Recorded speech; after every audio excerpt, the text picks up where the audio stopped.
Buying a home can be a complicated process, but it doesn't have to be.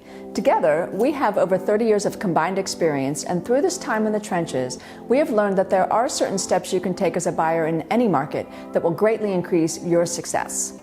If you're watching this video, it's because you're thinking about buying a home. And we know this is an emotional process, but it's important to know that following the right steps are a key part of making this a smooth transaction.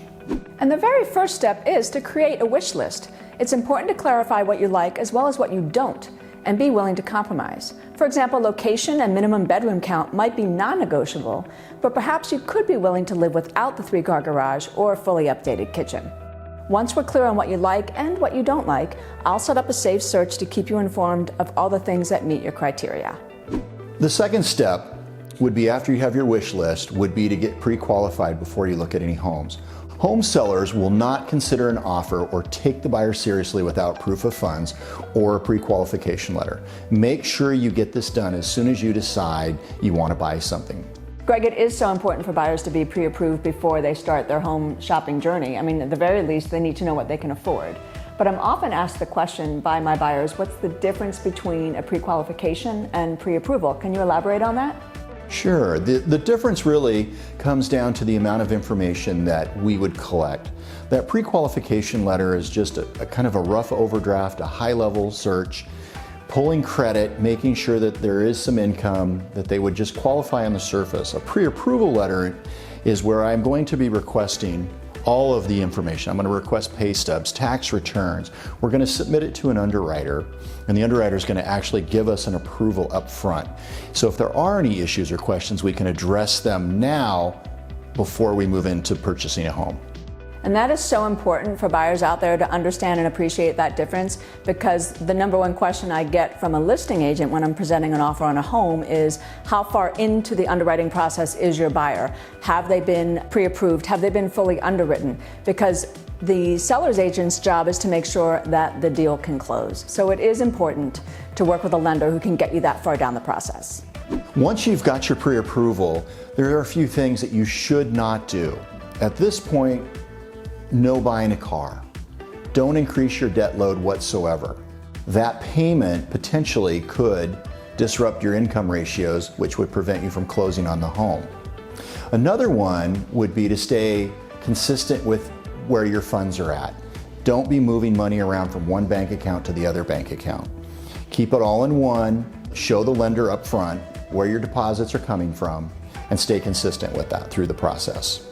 In taking a look at your income and structuring it towards your needs, once we've determined what you'd like your payment to be, then we take a look at what program is going to fit those needs. All the way from conventional programs to government programs, which include FHA, USDA, or VA for veterans. One of the advantages of working with a lender like Greg is that he can help you understand the variety of loan programs that are out there and help you select the best one based on your financial capability as well as your risk tolerance. Yeah, within these programs, you have anything from zero down on up to any percentage that you'd like to put down. So how would you explain to a novice on what a down payment assistance program is? The down payment assistance program is for somebody who really doesn't have a down payment, but would qualify income-wise for the loan. The down payment assistance part really comes in the form of what we call a second loan. It's somewhat like a grant, but you still have to pay it back if you ever sell the house. And this money usually or typically will cover the down payment for you. So you can literally get into the home with no down payment.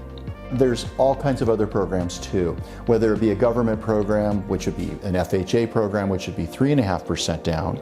There's a USDA program, which is another one that would be zero down. And then we have our standard conventional programs that are anywhere from 3% down on up. So once you're clear on your budget, you have your pre-approval, and I know what your likes and dislikes are, it's time for us to schedule viewings or for you to attend open houses. It is important to see homes early in their life cycle. This will give you time to do any due diligence in advance of an offer deadline. For example, you might want to do a pre-inspection prior to making your offer in order to make it more compelling. You might also want to make sure to review the title report or community rules before deciding whether to put an offer in on a home. The fifth step in the process is finding the perfect home and writing an offer. The truth is your wish list is pretty extensive and the perfect home rarely exists. Depending on this and the current market dynamics, having a real estate agent like Gina to guide you through the process is a huge asset to you. At the end of the day, our job is to honor your financial capability and risk tolerance while guiding and supporting you through the process so you can make an informed decision. Acceptance, appraisal, and inspection.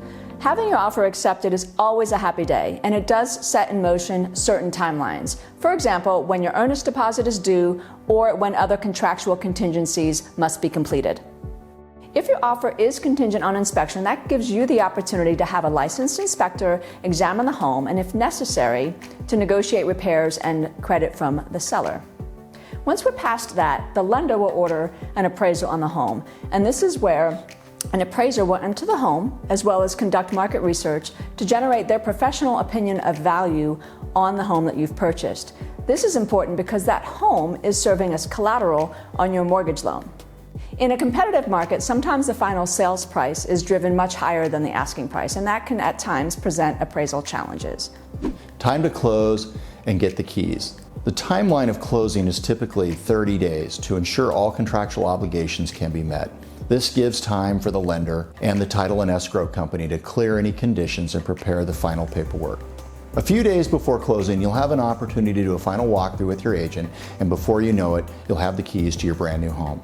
I know we said this before, but make sure you don't hinder the process by moving money around or opening up any new credit accounts. Communication is extremely important in this part of the process. Absolutely. If your lender is asking you for any additional documentation, or if I reach out to you for clarification for something related to a contractual contingency, it's really important that you respond to us promptly.